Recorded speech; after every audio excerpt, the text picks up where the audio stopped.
আউযু বিল্লাহি মিনাশ শাইতানির রাজিম। ক্বালা রাব্বি ইশরাহ লি সাদরি ওয়া ইয়াসসির লি আমরি ওয়াহলুল উকদাতাম মিন লিসানি ইয়াফকাহু কওলি। সম্মানিত দর্শক এবং শ্রোতাবৃন্দ, আপনাদের সকলকে জানাই সালামুন আলাইকুম। আখিরি নবী, আখিরি রাসূল, খতমে নবুওয়াত এবং খাতামান নাবিয়িন, এই শব্দগুলির মধ্যে সঠিক কোনটি? আসুন এগুলি নিয়ে আমরা একটু গবেষণা করি। মনে রাখবেন, আমি ডক্টর এ.কে মাহবুবুল্লাহ যশোরী আমার জীবনের জন্য আরবের মোহাম্মদ ইবনে আবদুল্লাহ একেবারে অমঙ্গল একটি ক্যারেক্টার, আর কোরআনের মোহাম্মদুর রাসূলুল্লাহ হলেন একটি মঙ্গলের ক্যারেক্টার। তো আমি যশোরী মোহাম্মদুর রাসূলুল্লাহ আমার জীবনের জন্য অভেদ, অবিচ্ছেদ, কিন্তু আরব্য প্রফেট আমার জীবনের জন্য বিচ্ছেদ।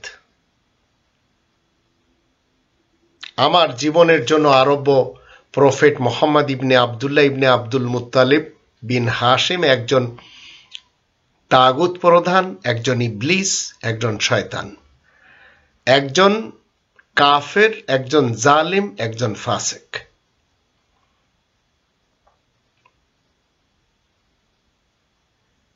আপনাকে আমাকে আখিরি নবী, আখিরি রাসূল, খতমে নবুওয়াত এবং খাতামান নাবিয়িন সম্পর্কে বিস্তারিত জানতে হবে। মনে রাখবেন, এই কোরআনে আখিরি নবী নেই, আখিরি রাসূলও নেই। আখির শব্দটি কোনো নবী রাসূলদের সাথেও নেই। আখির শব্দটি এবং আউয়াল শব্দটি এই কোরআন ব্যবহার করেছে আল্লাহ তাআলার জন্য। ৫৭ নম্বর সূরা আল হাদিদের ৩ নম্বর আয়াত মতে হুয়াল আউয়ালু ওয়াল আখিরু, আল্লাহ হলেন আউয়াল এবং আল্লাহ হলেন আখির। ওয়াজ জাহিরু ওয়াল বাতিনু, এবং আল্লাহ হলেন জাহির এবং বাতিন। খতমে নবুওয়াত, আমি আমার জীবনে ৭টি বছর ছিলাম আলমে মজলিস তাহাফুজে খতমে নবুওয়াত পুরানি নুমাইশ, সেই মোহাম্মদ আলী জিন্নার মাজারের পাশে করাচিতে।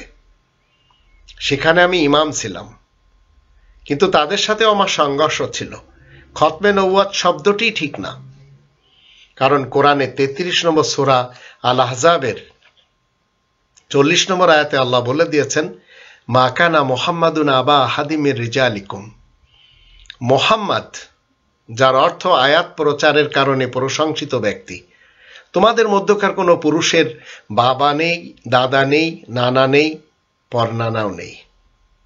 এক কথায়, আয়াত প্রচারের কারণে প্রশংসিত মুহাম্মদ তোমাদের মধ্যকার কোনো পুরুষের বাবা, দাদা, নানা, পরনানা নয়, ওয়ালাকি রাসূলুল্লাহ। কিন্তু মুহাম্মদ আয়াত প্রচারের কারণে প্রশংসিত ব্যক্তি, আল্লাহ তাআলার বার্তাবাহক রাসূল, ওয়া খাতামান নাবিয়িন, আর সকল বিশেষ খবরদাতা নবীদের জন্য সিলমোহর। ওয়া কানা আল্লাহু বিকুল্লি শাইইন আলিমা, আর আল্লাহ প্রত্যেকটি জিনিসের সাথে জানেন। ইতিহাসের দৃষ্টিতে আরবের মোহাম্মদ ইবনে আবদুল্লাহ সাহেবকে আল্লাহ কিন্তু আখিরি নবী আর আখিরি রাসূল বানাননি, আর না খতমে নবুওয়াতের সাথে তার কোনো সম্পর্ক রয়েছে। এই আরব্য ইবলিস এবং শয়তান, এই তাগুত প্রধান, এই কাফের, জালিম এবং ফাসিক ব্যক্তিকে খোরাসানের ২ জন মোহাম্মদ মিলে কি করেছে? আখিরি নবী, আখিরি রাসূল এবং খতমে নবুওয়াত বানিয়েছে। তো তারা দুজনকে, একজন আছে মোহাম্মদ ইসমাইল আল বুখারী আর একজন মোহাম্মদ ইয়াকুব আল কুলাইনি। এরা দুজন মিলে ষড়যন্ত্রের মাধ্যম দিয়ে কোরআনের মোহাম্মদুর রাসূলুল্লাহ ওয়া খাতামান নাবিয়িনের সাথে পাঙ্গা নিয়ে সংঘর্ষ করে আরব্য মোহাম্মদ ইবনে আবদুল্লাহ সাহেবকে নবীর আসনে, রাসূলের আসনে বসিয়েছে এবং খতমে নবুওয়াত বানিয়েছে, আর শেষ নবী আর আখিরি নবী বানিয়েছে। কোরআন এই ধরনের কোনো কথাই কখনো বলেনি। খতম শব্দটি কোরআনে রয়েছে। খতম শব্দের অর্থ হলো কোনো জিনিসকে সিল মোহর করে দেওয়া। যেমন ধরুন আমাদের গ্রামে হাল চাষের মাধ্যম দিয়ে মাটির সাথে কি করা হয়, মাটির সাথে এই হাল চষে মাটিকে উপরে নিচে করা হয়। এবার এই মাটির ভিতর বীজ বপন করে মই দেওয়া হয়। গ্রামের লোকেরা জানে এই মই দেওয়ার অর্থ হলো বীজকে মাটির ভিতরে রেখে আবার পানি সেচ দিয়ে সিল করে দেওয়া, খতম করে দেওয়া।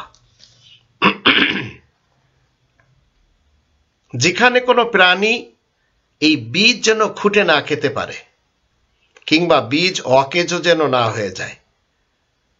ঠিক এইভাবে আপনার এলাকার যে পোস্ট মাস্টার রয়েছে, পোস্ট মাস্টারের কাছে যখন কোনো প্রেরক একটি চিঠি দেয় ভরা খামের ভিতরে, পোস্ট মাস্টার সেই চিঠির খামের উপর কি করে, খতামা লাগায়, সিল মোহর লাগায়, আর সেটি প্রাপকের কাছে পাঠানোর প্রসেস রয়েছে সেই প্রসেস পূর্ণ করেন।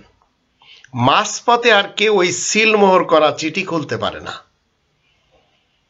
এইভাবে আসুন, আপনার এলাকাতে মৌচাক রয়েছে, মৌচাকের প্রতিটি খোপে মধু ভরে দিয়ে মৌমাছিরা কি করে, পাতলা একটি মোম দিয়ে খতম করে দেয়, সিল মোহর লেগে দেয়, যার ফলে খোপের মধ্যে মধু সিল গালা থাকে।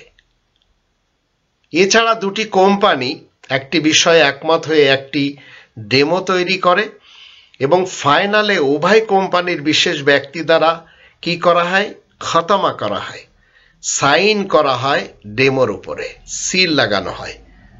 তদ্রূপ দুটি দেশের মধ্যে যখন কোনো লেনদেন হয় তখন কি হয়, একটি সিল লাগিয়ে দেওয়া হয়, সাইন করে দেওয়া হয়। বিবাহের সময় আমরা দেখতে পাই স্বামী স্ত্রী যখন একে অপরের জন্য জীবন সঙ্গী এবং জীবন সঙ্গিনী রূপে কবুল করে নেয়, তখন সেখানে এক জায়গায় সাইন করতে হয় এবং কাজী দ্বারা সেখানে সত্যায়িত করে সিল মোহর দিয়ে। তো এই সিল মোহরে সাইনকে বলা হয় খতমা।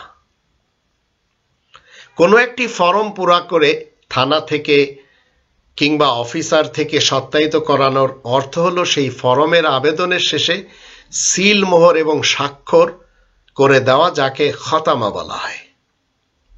আপনি রাত্রে যখন শোবার ঘরে যাবেন তো শোবার সময় ঘরের কপাটকে আপনি খতমা করবেন, মানে কপাট লাগিয়ে দিবেন। বোতলে কোনো কিছু রাখার পর বোতলের মুখ খতমা করে দিতে হয়, বন্ধ করে মুটকি কিংবা ঢক্কন দিয়ে আটকে দিতে হয়। ভাত পাকানোর সময় প্রত্যেকটি মা বোনেরা কি করে,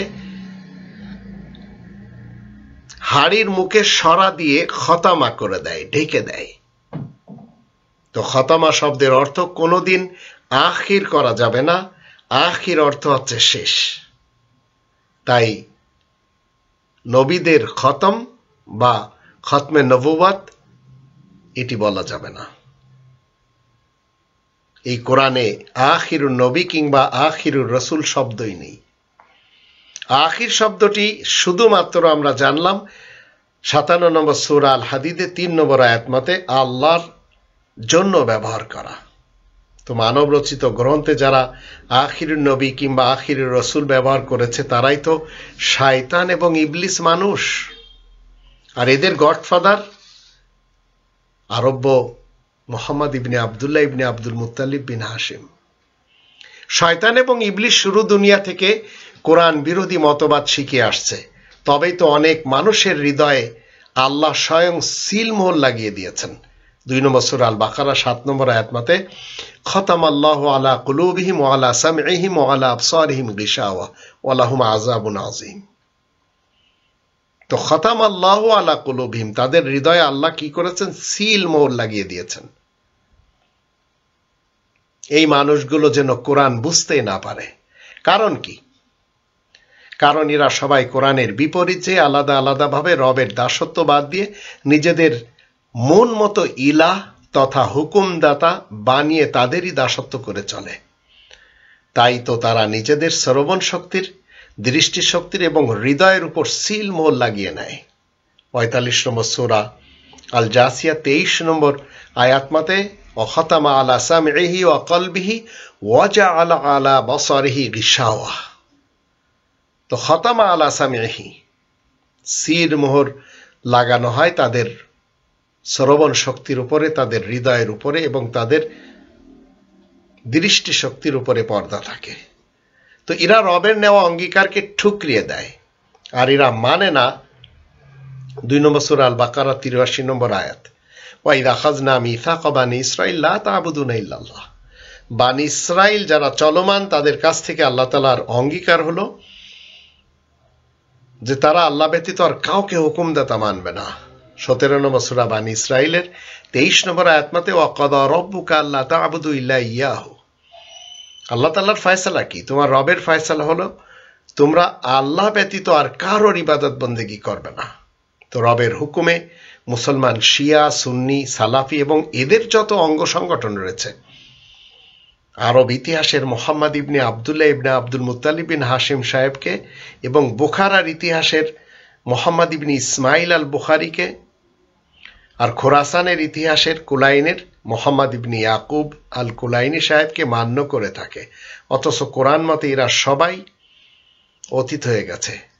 ২ নম্বর সূরা আল বাকারার ১৩৪ এবং ১৪১ আয়াত মতে তিলকা উম্মাতুন কদ খালাত, তারা ছিল দূর অতীতের একটি দল, তারা চলে গেছে। লাহা মা কাসাবাত ওয়া লাকুম মা কাসাবতুম, তারা যা আমল করেছে তাদের জন্য, তোমরা যা করবে তোমাদের জন্য। ওয়ালা তুসআলুনা আম্মা কানু ইয়ামালুন, তাদের আমলের ব্যাপারে তোমাদের কাছে জিজ্ঞাসা করা হবে না।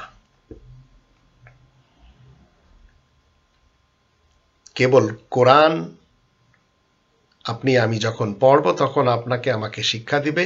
এটি হচ্ছে রাসূল করিমের মুখের বাণী।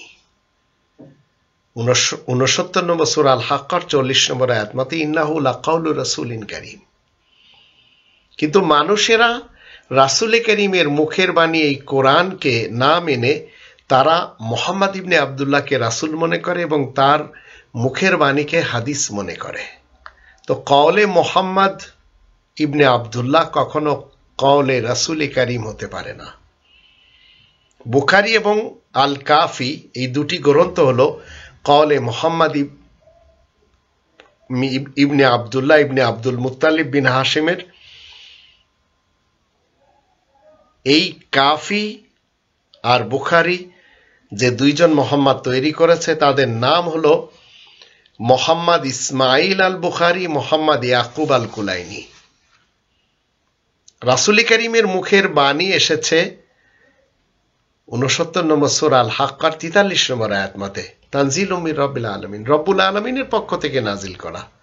কিন্তু আল কাফিয়া আর আল বুখারী এসেছে খোরাসান এলাকা থেকে। তবেই তো যারা ২ নম্বর সূরা আল বাকারার ২ নম্বর আয়াত মতে লা রাইব কনস্টিটিউশন বাদ দিয়ে ১৮ নম্বর সূরা আল কাহফের প্রথম আয়াত মতে লাম ইয়াজআল লাহু ইওয়াজা, যার ভিতরে কোনো বক্রতা আল্লাহ রাখেননি, বাদ দিয়ে ৮৭ নম্বর সূরা এর ১৬ এবং ১৭ সূরা আল আলা বাল তুসিরুনা আল হায়াতাদ দুনিয়া ওয়াল আখিরাতু খায়রুন ওয়া আবকা, এই দুটি আয়াতের দৃষ্টিতে দুনিয়ার জীবনকে প্রাধান্য দিবে। আর ১৬ নম্বর সূরা নাহলের ১০৭ নম্বর আয়াত মতে যালিকা বিআন্নাহু মুস্তাহিব্বুল হায়াতাদ দুনিয়া আলাল আখিরা ওয়া আন্নাল্লাহা লা ইয়াহদিল কওমাল কাফিরিন, পার্থিব জীবনকে পরকালের তুলনায় ভালোবাসবে। এরা সবাই মূলত কাফের কম, এদেরকে আল্লাহ হিদায়াত করবেন না। তাই তো কওমে কাফেরদেরকে আল্লাহ হিদায়াত করেন না মোটেই। তো ৬ নম্বর সূরা আল আনআমের ৮২ থেকে ৫০ আয়াতগুলি যখন ৪২ থেকে ৫০ আয়াতগুলি যখন আমরা দেখি, তখন রবের ইসলামী কিংডমে যারা মুসলমান শিয়া, সুন্নি এবং সালাফি রয়েছে, এই মুসলমানেরা সমানে মেনে চলেছে আরব ইতিহাসের সেই ইবলিস মোহাম্মদ সাহেবের শয়তানিক ভার্সেসকে, এবং তাকে তারা নবী মেনে চলে, রাসূল মেনে চলে।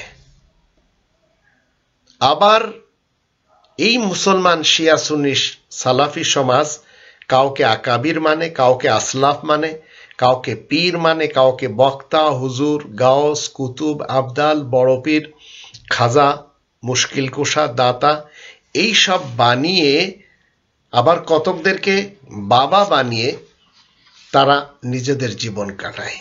ঠিক হিন্দুরা বানিয়েছে কিছু মাতা, যেমন গাই মাতা, মা লক্ষ্মী, মা সরস্বতী, মা দুর্গা, মা কালী। আর ইহুদি খ্রিস্টানেরা জিজাসকে নিজেদের গুনাহ খাতা মাফকারী বানিয়েছে। ইহুদিরা উজায়েরকেও ইবনুল্লাহ বলেছে, মাসিহকে ইবনুল্লাহ বলেছে।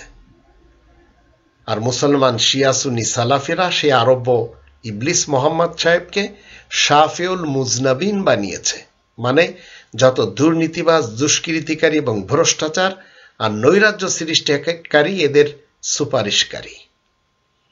আল্লাহ বলছেন 2 নম্বর সূরা আল বাকারার 78 নম্বর আয়াত মতে, মূর্খরা জানে না আল কিতাব, তাই ওরা কল্পনাকে প্রাধান্য দেয়। অমিনহুম উম্মিয়ুন লা ইয়ালামুন আল কিতাব ইল্লা আমানিয়া ওয়া ইনহুম ইল্লা ইয়াযুন্নুন। 53 নম্বর সূরা নাজমের 23 এবং 28 যখন আমরা পড়ি, তো সর্বযুগের জীবিত সকল মানুষকে আল্লাহ কি বলছেন? 10 নম্বর সূরা ইউনূসের 57 আয়াত থেকে আল্লাহ বলছেন, ইয়া আইয়ুহান নাস ক্বাদ জাআতকুম মাউইযাতুম মির রাব্বিকুম ওয়া শিফাউল লিমা ফিস সুদূর ওয়া হুদা ওয়া রাহমাতুল লিল মুমিনিন। প্রত্যেকটি মানুষকে আল্লাহ বলছেন, তোমাদের দিকে তোমাদের রবের পক্ষ থেকে ওয়াইজ এসেছে, শিফা এসেছে, যা তোমাদের হৃদয়ের জন্য আরোগ্য, হিদায়াত এসেছে, রহমত এসেছে মুমিনদের জন্য। তো রবের দেশে রবের হুকুম চলবে, সেটি তো আল্লাহ চান। তো আপনি যদি রবের হন, আপনাকে আমাকে রবেরটাই মানতে হবে। তো 7 নম্বর সূরা আল আরাফের 54 আয়াতে বলা আছে, আলা লাহুল খালক ওয়াল আমরু, সৃষ্টি যার, হুকুম চলবে তার। যাবতীয় হুকুম শুধু আল্লাহ তাআলার জন্য। 3 নম্বর সূরা আল ইমরানের 154 আয়াত মতে, কুল ইন্নাল আমরা কুল্লাহু লিল্লাহ। তো রবের হুকুমে এবং ইবাদত বন্দেগী শরীক চলে না। এটি 18 নম্বর সূরা আল কাহফের 26 এবং 110 আয়াত দুটিতে বলা হয়েছে। কিন্তু রব্বানি সিস্টেমকে বাদ দিয়ে, রব্বানি তন্ত্রকে বাদ দিয়ে মানুষেরা মানছে মোল্লাতন্ত্র। এদের গডফাদার আরব ইতিহাসের মোহাম্মদ ইবনে আবদুল্লাহ ইবনে আব্দুল মুত্তালিব বিন হাশিম। আবার গণদেবতাদের মানতে যে, গণতন্ত্র মানতে যে মানুষ আব্রাহাম লিঙ্কনের গণতন্ত্র মেনে চলেছে। সমাজতন্ত্র মানতে যে লেনিন, স্টালিন, মাও সেতুং এবং কার্ল মার্কসের সেই থিওরিগুলি মেনে চলেছে। আবার শাহ সৌদকে মানতে যে, আবার আমাদের দেশের দুটি ফ্যামিলির শেখ মুজিবুর রহমান বলেন, জিয়াউর রহমান বলেন, এই দুইজনের তন্ত্র যখন আমরা দেখি, তাহলে আমরা দেখতে পাই রাজা, শাহ, সুলতান এবং রাজতন্ত্র আমরা দেখতে পাই। আরবদের ইতিহাসে তো রয়েছে, আমাদের দেশও তা থেকে আলাদা কিছু না। তো ইসলাম কখনো চায় না মানুষ ওহীর বিধান ছেড়ে মানুষের ইত্তেবা করুক এবং মানুষের বানানো কোনো সিস্টেম মেনে জীবন কাটাক। যদি কেউ মানুষের বানানো কোনো সিস্টেম মেনে জীবন কাটায়, তার জীবনে শান্তি আসে না। তাই মোহাম্মদ ইবনে আবদুল্লাহ ইবনে আব্দুল মুত্তালিব বিন হাশিম সাহেবকে লেনিন, মাও সেতুং, স্টালিন, কার্ল মার্কস, এমনকি শাহ সৌদ, শাহ ফয়সাল, শাহ ফাহাদ, মোহাম্মদ বিন সালমান, আবার শেখ জায়েদ বিন আল সুলতান আর নাহিয়ান, এই টাইপের যারা, শেখ জাবের সাব্বাহি, আবার যারা বাশার আল আসাদ, হাফিজ আল আসাদ, এই সব লোকদেরকে মেনে চলেছে, এমনকি যারা আব্রাহাম লিঙ্কনকে মেনে চলেছে। আল্লাহ বলছেন 23 নম্বর সূরা মুমিনুনের 34 নম্বর আয়াত মতে, ওয়ালাইন আতাআতুম বাশারাম মিসলাকুম ইন্নাকুম ইযাল লাখাসিরুন। তোমরা যদি তোমাদের মতো কোনো মানুষের সিস্টেমকে মেনে চলো, তাহলে অবশ্যই তোমরা খসারা উঠাবে। তো আমরা যারা জীবিত রয়েছি, আল্লাহ বলেন তোমরা জীবিতরা যদি তোমাদের মতো একজন বাসার মানুষকে মেনে চলো তাহলে তোমরা অবশ্যই ক্ষতিগ্রস্ত হবে। তো মোহাম্মদ ইবনে আবদুল্লাহ একজন আরব ইতিহাসের মানুষ, সক্রেটিস গ্রিকের একজন মানুষ, রাম বলেন ভারতের ইতিহাসের, আব্রাহাম লিঙ্কন আমেরিকার ইতিহাসের, লেনিন রাশিয়ার ইতিহাসের, মাও সেতুং চায়নার ইতিহাসের, নেলসন ম্যান্ডেলা আফ্রিকার ইতিহাসের মানুষ। এদেরকে যদি আপনি আমি মেনে চলি তো রবের ইসলামী রাজ্যের মুসলিম মুমিন যারা, যে সকল নবী রাসূল, সিদ্দিক, শুহাদা এবং সালেহীন, এদের ক্যারেক্টারগুলি বাদ দিয়ে ওদের দিকে চলে যাবে তাহলে তারা পথভ্রষ্ট হবে। তো আপনাকে এই জীবন কাটানোর জন্য রাসূলদের, নবীদের, সিদ্দিকিনদের, শুহাদাদের এবং সালেহীনদের ক্যারেক্টারগুলি রবের বিধান মতে মেনে চলতে হবে। আর সেসবের মধ্যে নেই আরব ইতিহাসের মোহাম্মদ ইবনে আবদুল্লাহ, যারা তাকে প্রমোট করেছে মোহাম্মদ ইসমাইল আল বুখারী কিংবা মোহাম্মদ ইয়াকুব আল কুলাইনি। এদেরকে যারা মেনে চলবে, হোক সে শিয়া মুসলমান, সুন্নি মুসলমান কিংবা সালাফি মুসলমান, সর্বক্ষেত্রে তারা এই পৃথিবীতে লাঞ্ছিত, বঞ্চিত, অপমানিত থাকবে। এদেরকেই উলাইকা হুম শারুল বারিয়া বলা হয়েছে ৯৮ নম্বর সূরা আল বাইয়িনার ৬ নম্বর আয়াত মতে। তো আপনি আমি মুসলিম, তাই আপনাকে আমাকে ومن يطع الله والرسول فاولئك مع الذين انعم الله عليهم من النبيين والصديقين والشهداء والصالحين وحسن اولئك رفيقا। আপনাকে আমাকে এই ৫টি সত্তা মেনে চলতে হবে। এই ক্যারেক্টারগুলি হচ্ছে সর্বোত্তম বন্ধুত্বের ক্যারেক্টার। তো আপনি যদি এই ক্যারেক্টারগুলি বাদ দিয়ে কোরআনের আয়াতের বিপরীত চলে যান, আর যদি মনে করেন যে কোরআনের আয়াতের বিপরীত ১৪০০ বছরের একটি মন গড়া ক্যারেক্টারকে মানতে হবে, তাহলে আপনার থেকে ইসলাম ছুটে যাবে। তো ৪ নম্বর সূরা আন-নিসার ৬৯ নম্বর আয়াত মতে রবের রাসূল, রবের নবী, সিদ্দিকিন, শুহাদা, সালেহীন এদের মেনে চলতে হবে, এদের ক্যারেক্টারকে আপনাতে হবে। ১৭ নম্বর সূরা বানী ইসরাইলের ৪৫-৪৬ আয়াত দুটি যখন আমরা পড়ি, তো আল্লাহ রাব্বুল আলামিন এই পৃথিবীতে ওই সব লোকদেরকে কোরআন থেকে দূরে রেখেছেন যারা নিজেদের খেয়াল খুশি মেনে চলে। আর এটি ৪৫ নম্বর সূরা আল জাসিয়া ২৩ নম্বর আয়াতে বলা হয়েছে, এমনকি ২৫ নম্বর সূরা আল ফুরকানের ৪৩ আয়াতেও বলা হয়েছে। যার ফলে এই লোকগুলি কখনো মানতে পারছে না ৬ নম্বর সূরা আল আনআমের ১৫৩ নম্বর আয়াত মতে ওয়া আন্না হাযা সিরাতি মুস্তাকিমান ফাত্তাবিউহু। আর এটি হচ্ছে আল্লাহ বলেন আমার প্রতিষ্ঠিত সোজা পথ, তোমরা সবাই মিলে একটি পথের অনুসরণ করো, বাকি পথগুলির অনুসরণ করবে না। তো সকল জীবিত মানুষ রবের বার্তাবাহক রাসূলদের মাধ্যমে আয়াত মেনে চলবে, ওহির বিধান মেনে চলবে, এটাই কোরআন বলে। ৬ নম্বর সূরা আল আনআমের ১০৬ আয়াতে আল্লাহ বলে দিয়েছেন ইত্তাবি' মা উহিয়া ইলাইকা মির রাব্বিক লা ইলাহা ইল্লা হুয়া ওয়া আ'রিদ আনিল মুশরিকিন। আল্লাহ কি বলছেন? তুমি সেই জিনিসের ইত্তেবা করো যা আমি তোমার দিকে ওহী করি, তুমি সেই ওহী মেনে চলো যা তোমার রবের পক্ষ থেকে তোমার দিকে ওহী করা হয়, তিনি ছাড়া আর কেউ আইনদাতা নেই, আর মুশরিকিনদেরকে এড়িয়ে চলো। তো আপনাকে আমাকে কি করতে হবে? ২০ নম্বর সূরা তাহা এর ১৩৪, ২৮ নম্বর সূরা আল কসাসের ৪৭, এই আয়াত দুটির দৃষ্টিতে আয়াত মেনে চলতে হবে। আর আয়াত কারা দিতে পারেন? রাসূল, নবী, সিদ্দিক, শহীদ, সালেহ, এই ৫টি সত্তা আয়াত দিতে পারে। তো আপনি যখন এই কোরআনের আয়াত মেনে চলবেন তখন আপনাকে 29টি ক্যারেক্টার এই কোরআন বলবে, তার ভিতর 19টি হচ্ছে নবীদের ক্যারেক্টার, আর 10টি হচ্ছে আশারায়ে মুবাশশারা কোরআনের দৃষ্টিতে, ইতিহাসের মোহাম্মদ ইবনে আবদুল্লাহ সাহেবের দৃষ্টিতে না। কারণ আপনাকে আমাকে এই কোরআন 4 নম্বর সূরা নিসার 82 নম্বর আয়াত মতে গবেষণা করতে হবে। যারা করে না তাদের হৃদয়ে 47 নম্বর সূরা মুহাম্মাদের 24 নম্বর আয়াত মতে তালা লাগানো রয়েছে।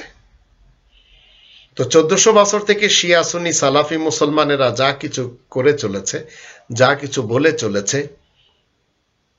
আজও তাই চলছে। আপনার আমার এলাকার যত মৌলবী সমাজ রয়েছে দেখবেন এই সব কাহিনীগুলি করে চলেছে। তো 83 নম্বর সূরা এ 13-14 আয়াত যখন আমরা দেখি সূরা মুতাফফিফিন, ইযা তুতলা আলাইয়া আয়াতুনা ক্বালা আসাতিরুল আউয়ালিন, যখন আমার আয়াত তার উপরে পড়ে শোনানো হয় তখন সে বলে এ তো প্রাচীন যুগের লাইনে লেখা, কাল্লা বাল রানা আলা কুলুবিহিম মা কানু ইয়াকসিবুন। তো এরা, আল্লাহ বলেন, কখনো নয়, বরং এদের হৃদয়ে মরীচিকা রয়েছে, যা এরা করেছে তারই বিনিময়। আর এরা আল্লাহ তাআলার উপরে মিথ্যা আরোপ লাগিয়ে চলেছে, আর মিথ্যা আরোপ লাগিয়ে জোর খাটাচ্ছে এই দুনিয়াতে। তো আল্লাহ তাআলা তাদের অন্তরে সিল মোহর লাগিয়ে দিয়েছেন, সেটি আপনি হন কিংবা অন্য কেউ, আরব্য ইবলিস, মোহাম্মদ ইবনে আবদুল্লাহ হোক বা অন্য কেউ হোক। তো এদের ব্যাপারে আমরা 42 নম্বর সূরা আশ-শুরা 24 নম্বর আয়াত, 36 নম্বর সূরা ইয়াসিনের 59 থেকে 65 আয়াতগুলি যখন আমরা দেখব তখন পরকালে এদের দশা হবে খুব খারাপ। তবে মুত্তাকিনদের জন্য পরকালে কি থাকবে? মুজরিমিন যারা, তাদের মতো থাকবে না। 2 নম্বর সূরা আল বাকারার 177 আয়াত, 47 নম্বর সূরা মুহাম্মাদের 15 নম্বর আয়াত, 41 নম্বর সূরা হামিম আস-সিজদার 30 থেকে 32 আয়াত, 83 নম্বর সূরা আল মুতাফফিফিনের 22 থেকে 28 আয়াতগুলির দৃষ্টিতে মুত্তাকিনদের জন্য পরকালে রয়েছে যত সব আরাম আয়েশের সামগ্রী। তো আমরা যদি আল কিতাবের ধারক এবং বাহক হওয়ার দাবি রাখি তাহলে কোরআন প্রচার করে প্রশংসার উপযুক্ত হতে হবে, অন্যথায় তা না করে সকলেই যে আইয়ুহমাদু হওয়ার দাবি করে, মুহাম্মদ হতে চায়, তাই তো এমন মুহাম্মাদেরা সবাই যাবে যাতনাতে। 3 নম্বর সূরা আল ইমরানের 187-188 আয়াত দুটি আমরা দেখে নিতে পারি। তো আপনি প্রশংসার কাজ না করে যদি প্রশংসিত হতে চান তো আপনাকে যাতনাতে যেতে হবে। কোরআন আহমাদ হলে তার করণীয় কি সেটি 61 নম্বর সূরা আস-সফ এর 6 নম্বর আয়াতে বলে দিয়েছে। আহমাদ মানে সবচেয়ে বেশি যে প্রশংসা করে, আর মুহাম্মদ আয়াত প্রচারের কারণে প্রশংসিত ব্যক্তি। 3 নম্বর সূরা আল ইমরানের 144-48 নম্বর সূরা আল ফাতহ এর 29 আয়াত, 17 নম্বর সূরা বানী ইসরাইলের 79 নম্বর আয়াত, এগুলো আমরা দেখে নিতে পারি। আর নবী এবং রাসূল এদের জন্য 9 নম্বর সূরা আত-তাওবার 73 নম্বর আয়াত, 2 নম্বর সূরা আল বাকারার 213 নম্বর আয়াত, 5 নম্বর সূরা আল মায়েদার 67 নম্বর আয়াত, 2 নম্বর সূরা আল বাকারার 129 নম্বর আয়াত, 57 নম্বর সূরা আল হাদিদের 25 নম্বর আয়াতগুলি দেখে নিতে পারি। তো আহমাদের কাজ, মুহাম্মাদের কাজ, নবী এবং রাসূলের কাজ, এগুলি সব এই আয়াতগুলিতে আল্লাহ বলে দিয়েছেন। আর মজার জিনিস হচ্ছে নবী রাসূল প্রত্যেক গ্রামে আসে। 14 নম্বর সূরা ইব্রাহিমের 4 নম্বর আয়াত, 17 নম্বর সূরা বানী ইসরাইলের 15 নম্বর আয়াত, 7 নম্বর সূরা আল আরাফের 94 আয়াত, 23 নম্বর সূরা মুমিনুনের 68 থেকে 70 আয়াতগুলি আমরা দেখে নিতে পারি। আরব ইতিহাসের মুহাম্মদ ইবনে আবদুল্লাহ ইবনে আব্দুল মুত্তালিব বিন হাশিম নবী রাসূলদের অন্তর্ভুক্ত না, তাই ওনার কোনো ওহী কোরআনে নেই, ওনার উপর ওহী হয় না, কখনো হয়নি। এর জন্য আমরা 43 নম্বর সূরা আজ-জুখরুফের 31 আয়াত দেখে নিতে পারি। এমনকি মক্কা মদিনার কোনো একজন বিশেষ ব্যক্তির উপরে ওহী নাজিল হয়নি। আর মানুষেরা এই লোকটিকে মক্কা মদিনার সাথে সম্পর্ক করে, কোরআন করে না। তো কোরআনের মোহাম্মদুর রাসূলুল্লাহ হলেন খাতামান নবিয়্যিন। আয়াত প্রচারের কারণ ও প্রশংসিত মোহাম্মদ আল্লাহ তাআলার বার্তাবাহক রাসূল এবং সকল বিশেষ খবরদাতা নবীদের সিলমোহর। আল্লাহ আমাদের সবাইকে খাতামান নবিয়্যিন বোঝার তৌফিক দান করুন, আর আমরা যেন কোনো মানুষকে আখিরি নবী, আখিরি রাসূল বা খতমে নবুয়ত হিসেবে না জানি। আর যাকে জানা হচ্ছে মূলত সেই লোকটি হচ্ছে তাগুত প্রধান, ইবলিস এবং শয়তান। সেই লোকটি হচ্ছে কাফের, জালিম এবং ফাসিক।